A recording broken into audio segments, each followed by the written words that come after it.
The journey of the eternal soul begins now. Jika malam ini hatimu terasa sunyi, meski dunia di sekitarmu begitu ramai, mungkin itu bukan kebetulan. Bisa jadi jiwamu sedang dipanggil untuk berhenti sejenak, mendengar suara yang selama ini tertutup oleh hiruk-pikuk kehidupan. Ada lelah yang tidak bisa disembuhkan dengan istirahat. Ada kosong yang tidak terisi oleh pencapaian. Dan ada rindu yang tidak tahu harus diarahkan kemana. Pernahkah engkau merasa seolah ada seseorang yang kehadirannya menenangkan tanpa banyak bicara, dan setiap nasihatnya terasa tepat mengenai hatimu? Bukan karena ia sempurna, tetapi karena ada getaran yang membuat jiwamu ingin bersandar. Rasa itu bukan sugesti, bukan pula kebetulan, melainkan isyarat halus yang sering terlewatkan oleh akal. Dalam perjalanan menuju Allah, ada saat ketika Dia tidak langsung berbicara melalui peristiwa, melainkan menghadirkan seseorang sebagai penunjuk arah.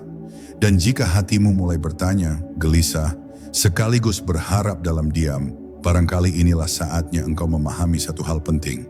Apakah ini tanda bahwa jiwamu telah menemukan guru yang dititipkan khusus untuk menuntunmu pulang? Bab 1.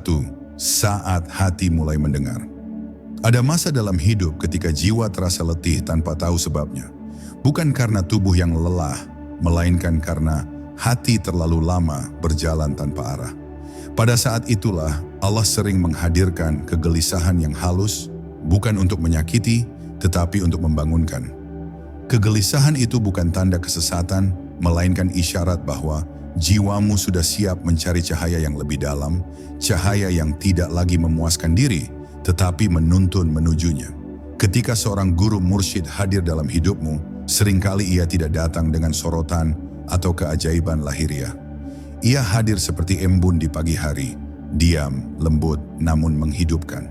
Hatimu merasakan ketenangan yang tidak bisa dijelaskan dengan logika, seolah ada suara sunyi yang berkata, "Disinilah engkau belajar untuk pulang." Getaran itu bukan berasal dari kata-kata semata, melainkan dari kejernihan ruh yang Allah titipkan padanya. Tanda pertama yang terasa adalah diamnya egomu.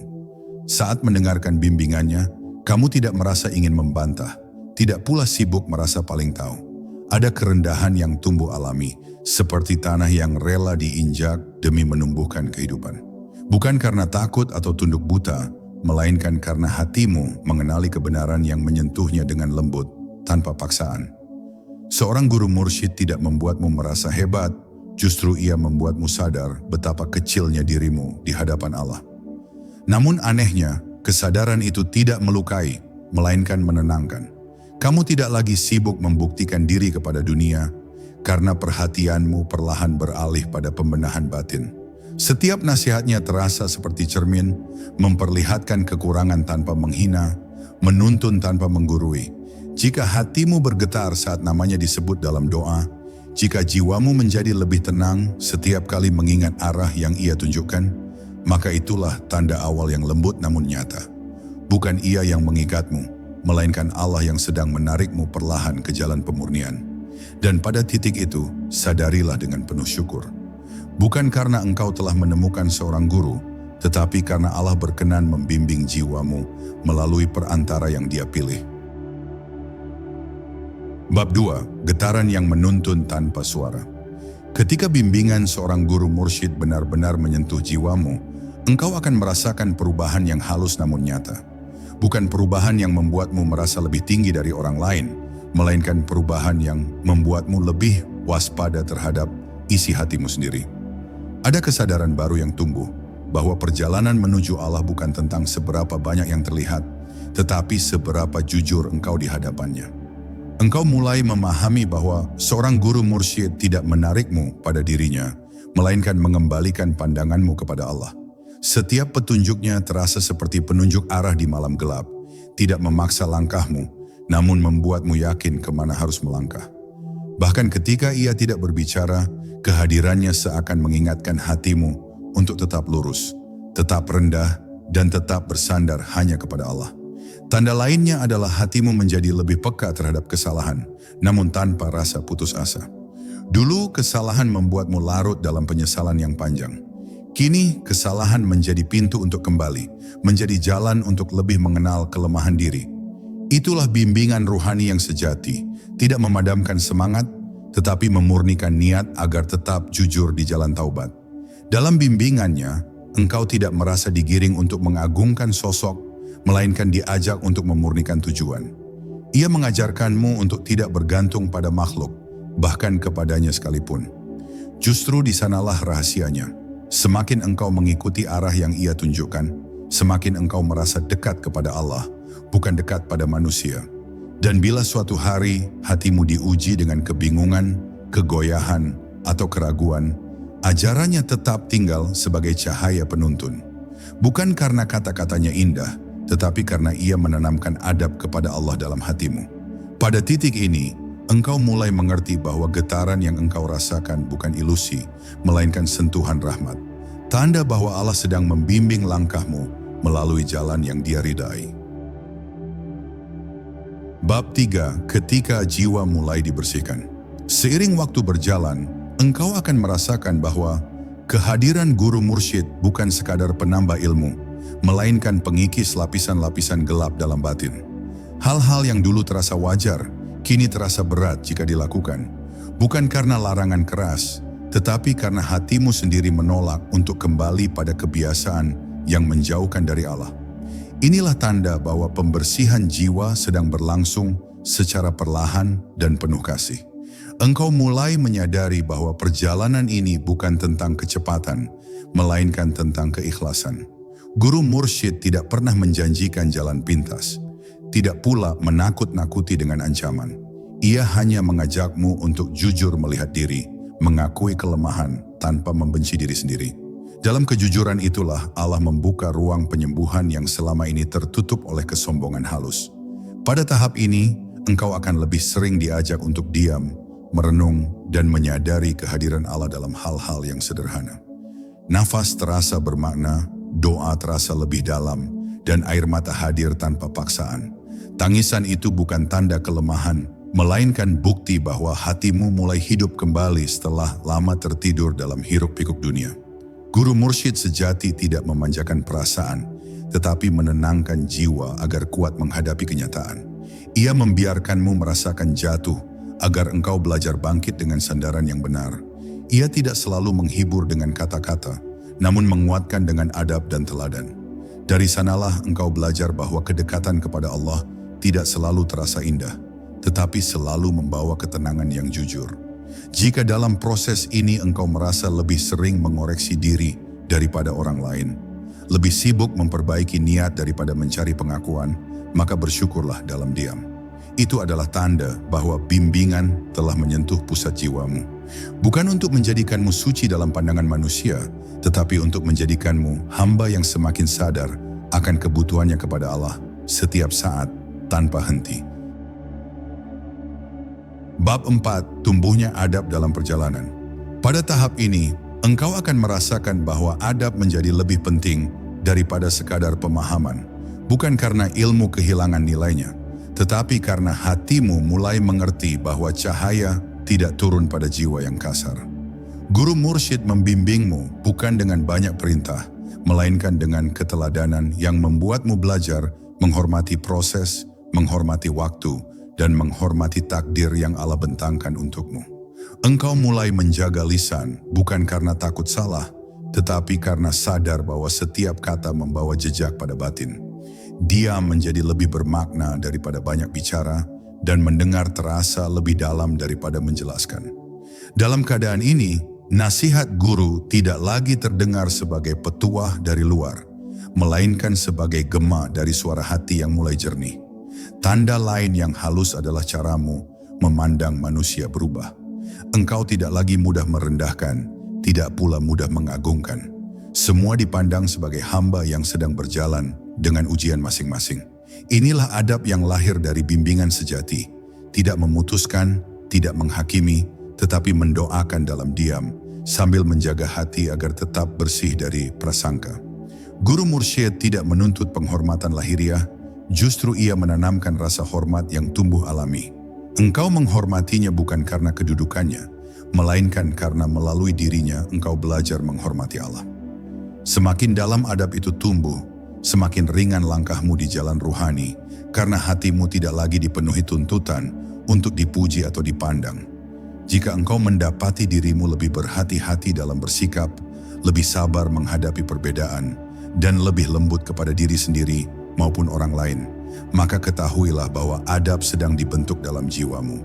Dan adab inilah yang kelak menjadi pakaian ruhani, menjaga langkahmu agar tetap berada di jalan yang diridai Allah, meski tanpa disaksikan siapapun selainnya. Bab 5. Keteguhan yang lahir dari keheningan. Pada titik ini, engkau mulai merasakan keteguhan yang tidak lagi bergantung pada suasana. Imanmu tidak melonjak saat lapang, lalu runtuh saat sempit. Ada kestabilan yang tumbuh pelan, seperti akar yang menembus tanah dalam-dalam, tidak terlihat, namun menahan pohon tetap berdiri saat angin datang. Inilah buah dari bimbingan yang benar, ketenangan yang tidak berisik, keyakinan yang tidak menuntut pengakuan. Guru mursyid mengajarkanmu untuk berjalan bersama takdir, bukan melawannya. Engkau belajar menerima tanpa menyerah, sabar tanpa pasrah yang lemah. Dalam keheningan itulah engkau mulai memahami bahwa setiap ujian bukan penghalang, melainkan cara Allah mendekatkanmu kepadanya. Tidak ada lagi protes dalam hati, yang ada hanyalah doa yang jujur dan pengharapan yang bersih. Engkau tidak lagi tergesa ingin sampai, karena perjalanan itu sendiri telah menjadi tempat belajar. Setiap langkah terasa bermakna, meski tidak selalu mudah. Guru mursyid tidak menghapus rasa sakit, tetapi membantumu memahami maknanya. Dari sana, engkau belajar bahwa keteguhan bukanlah tidak merasa, melainkan tetap berjalan meski hati pernah terluka. Dalam fase ini, engkau akan lebih kuat menahan godaan untuk kembali pada kebiasaan lama. Bukan karena dirimu hebat, tetapi karena hatimu telah mengenal manisnya kedekatan dengan Allah. Dunia tidak lagi kehilangan pesonanya, tetapi pesonanya tidak lagi mengikat. Engkau bisa berada di tengahnya tanpa larut, memegangnya tanpa diperbudak. Jika engkau merasakan iman yang lebih stabil, doa yang lebih tenang, dan hati yang lebih lapang menghadapi ketidakpastian, maka itu adalah tanda keteguhan yang sedang dibangun. Bersyukurlah, bukan dengan kebanggaan, tetapi dengan kerendahan, karena keteguhan sejati adalah karunia, dan Allah menitipkannya pada jiwa-jiwa yang mau dibimbing, direndahkan, dan dipurnakan dalam keheningan. Bab 6. Lepasnya keterikatan dunia. Pada tahap ini, engkau mulai merasakan perubahan dalam cara memandang dunia. Bukan karena dunia menjadi buruk di matamu, tetapi karena hatimu tidak lagi menjadikannya tujuan. Apa yang dulu dikejar dengan gelisah, kini diterima dengan tenang. Kehilangan tidak lagi menghancurkan, dan keberhasilan tidak lagi memabukkan. Semua terasa berada pada tempatnya, sebagai titipan yang datang dan pergi atas izin Allah. Guru mursyid tidak pernah menyuruhmu meninggalkan dunia, namun mengajarkan cara tidak terikat padanya. Engkau tetap bekerja, berusaha, dan bermimpi, tetapi hatimu tidak lagi menggantung pada hasil. Dalam setiap usaha, ada doa yang menyertai. Dalam setiap hasil, ada syukur yang menjaga hati agar tidak jatuh pada kesombongan yang halus. Tanda lainnya adalah engkau mulai merasakan kecukupan, meski keadaan belum sepenuhnya berubah. Hatimu belajar merasa cukup karena kehadiran Allah terasa lebih dekat. Kecukupan ini bukan soal jumlah, melainkan tentang ketenangan. Dan ketenangan inilah yang membuat langkahmu lebih ringan, karena engkau tidak lagi berjalan dengan beban keinginan yang berlebihan. Dalam bimbingan guru mursyid, engkau diajarkan untuk menata niat sebelum menata keadaan. Ia mengingatkan bahwa dunia seringkali melelahkan bukan karena beratnya, tetapi karena cara kita menggenggamnya. Saat genggaman itu dilembutkan, dunia tidak lagi melukai, bahkan bisa menjadi ladang amal yang menenangkan. Jika engkau mulai mampu melepaskan tanpa kehilangan arah, menerima tanpa kehilangan harapan, dan berjalan tanpa rasa takut berlebihan, maka itulah tanda keterikatan dunia sedang dilepaskan dari hatimu. Dan di sanalah engkau mulai merasakan kebebasan yang sejati, bukan bebas dari dunia, tetapi bebas untuk menghadap Allah dengan hati yang lebih ringan dan bersih. Bab 7. Hati yang mulai terjaga. Pada fase ini engkau akan menyadari bahwa hatimu menjadi lebih terjaga.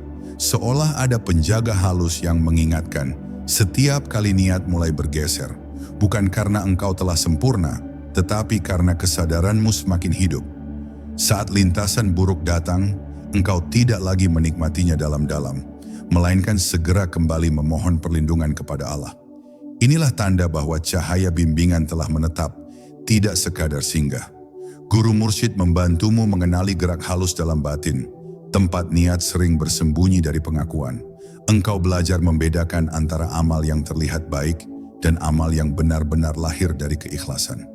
Dalam proses ini, engkau tidak menjadi keras pada diri sendiri, tetapi jujur. Kejujuran inilah yang menjaga hatimu tetap hidup dan tidak tertipu oleh penampilan lahiriah. Engkau mulai merasakan bahwa ibadah bukan lagi rutinitas kosong, melainkan pertemuan. Setiap sujud membawa rasa rindu, setiap doa membawa keheningan yang menyentuh. Bahkan ketika ibadah terasa kering, engkau tetap bertahan, karena hatimu telah belajar setia. Kesetiaan inilah yang menjadi bukti kedewasaan ruhani. Tetap hadir meski rasa tidak selalu menyertai. Dalam bimbingannya, guru mursyid tidak membuatmu bergantung pada rasa nikmat, tetapi mengajarkan keteguhan dalam kesadaran. Ia menanamkan pemahaman bahwa Allah dekat bukan hanya saat hati berbunga, tetapi juga saat hati diuji dengan kekosongan. Dari sanalah engkau belajar bahwa penjagaan hati adalah perjalanan seumur hidup, bukan tujuan yang cepat dicapai. Jika engkau mendapati dirimu lebih cepat kembali saat tergelincir, lebih waspada terhadap niat, dan lebih tenang menghadapi gejolak batin, maka ketahuilah bahwa hatimu sedang dijaga. Dan penjagaan ini adalah anugerah besar, tanda bahwa Allah tidak membiarkan jiwamu berjalan sendirian, melainkan menuntunnya dengan kasih yang terus bekerja dalam diam. Bab 8. Tunduk tanpa kehilangan diri. Pada tahap ini, engkau mulai merasakan makna tunduk yang sesungguhnya. Bukan tunduk yang mematikan akal, bukan pula kepasrahan yang melemahkan langkah. Ini adalah tunduk yang lahir dari pengenalan, dari kesadaran bahwa Allah Maha mengetahui arah terbaik bagi jiwamu. Dalam ketundukan ini, engkau justru menemukan keutuhan diri karena tidak lagi terpecah antara keinginan dan kebenaran. Guru mursyid membimbingmu untuk mengenali batas, agar engkau tidak melampaui dengan kesombongan tersembunyi. Ia mengajarkan bahwa kepatuhan dalam jalan ruhani bukanlah penyerahan buta, melainkan latihan kepercayaan kepada Allah. Ketika hatimu tenang mengikuti arahan, itu bukan karena takut, tetapi karena engkau merasakan aman berada dalam koridor yang diridainya. Engkau tidak lagi gelisah ingin menonjol atau merasa lebih maju dari yang lain. Perbandingan perlahan menghilang, digantikan oleh kesadaran bahwa setiap jiwa memiliki waktu dan takarannya sendiri. Dalam ketenangan ini, engkau belajar menghormati perjalanan orang lain tanpa meninggalkan tanggung jawab atas perjalananmu sendiri. Dalam fase ini pula, engkau mulai memahami bahwa kebebasan sejati bukan melakukan apa saja yang diinginkan, tetapi mampu menahan diri demi kebaikan yang lebih tinggi. Guru mursyid menanamkan kedewasaan itu dengan lembut, membuatmu mengerti bahwa kekuatan batin tumbuh dari disiplin yang dijalani dengan cinta, bukan keterpaksaan. Jika engkau merasakan kepasrahan yang menenangkan, ketaatan yang tidak memberatkan, dan keyakinan yang tidak berisik, maka itulah tanda bahwa jiwamu sedang belajar tunduk dengan utuh. Tunduk yang tidak menghilangkan dirimu, tetapi mengembalikan dirimu ke tempat yang paling aman, dalam kehendak Allah yang penuh hikmah. Bab 9. Cahaya yang menuntun langkah. Pada tahap ini engkau akan merasakan bahwa hidup tidak lagi sepenuhnya gelap, meski ujian masih datang silih berganti. Ada cahaya halus yang menuntun langkah, bukan dengan jawaban instan, tetapi dengan ketenangan dalam mengambil keputusan.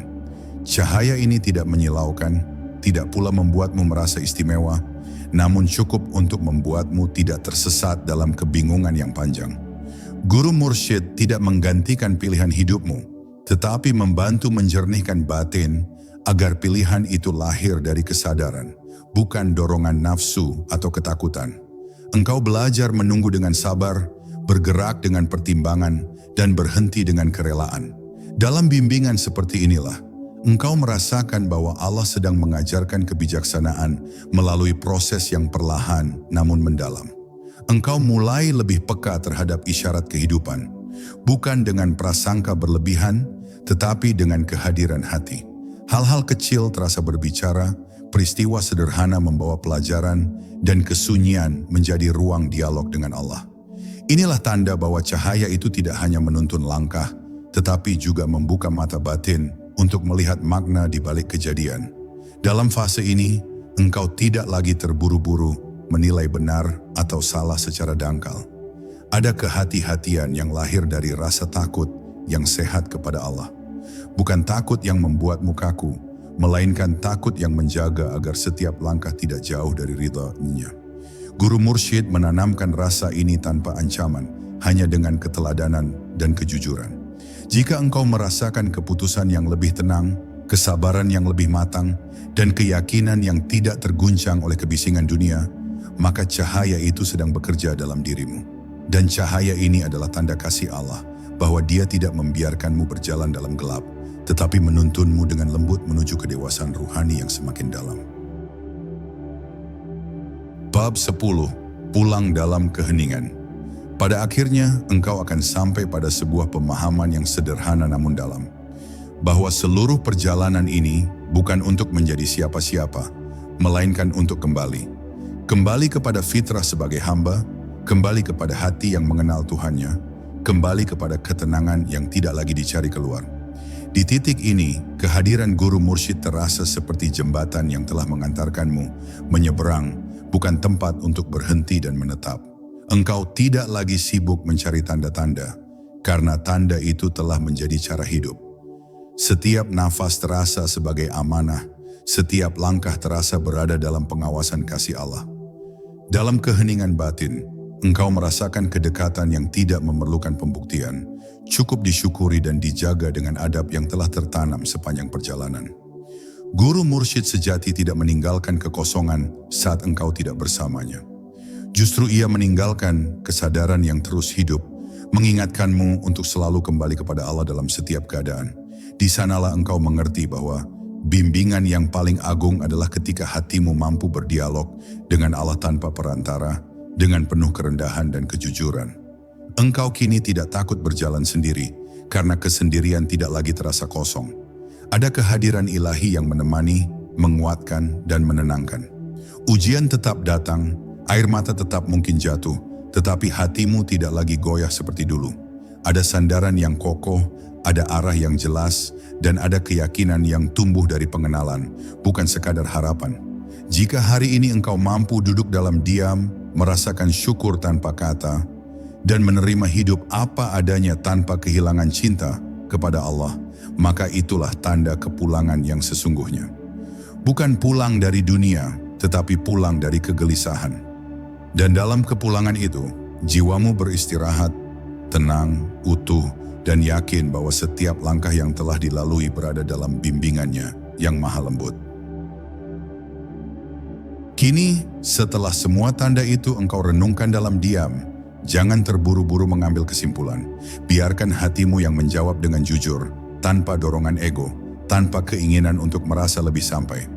Jalan ruhani tidak menuntut pengakuan, ia hanya meminta kesetiaan untuk terus membersihkan niat dan meluruskan arah. Jika dalam perjalanan ini engkau merasa lebih dekat kepada Allah, lebih rendah di hadapannya, dan lebih lembut kepada sesama, maka itulah buah yang patut disyukuri. Peganglah dengan adab, jaga dengan kerendahan, dan rawat dengan kesabaran. Karena bimbingan sejati tidak membuatmu bergantung, tetapi menguatkanmu untuk tetap berjalan di jalannya. Sekarang duduklah sejenak. Tarik nafas perlahan dan biarkan hatimu berbicara kepada Allah tanpa kata. Serahkan semua pencarian, semua kegelisahan, dan semua harapan ke dalam genggamannya. Dan jika malam ini hatimu terasa lebih tenang dari sebelumnya, cukup tersenyumlah dalam diam, karena itu adalah tanda bahwa jiwamu sedang dipeluk oleh bimbingannya yang maha lembut.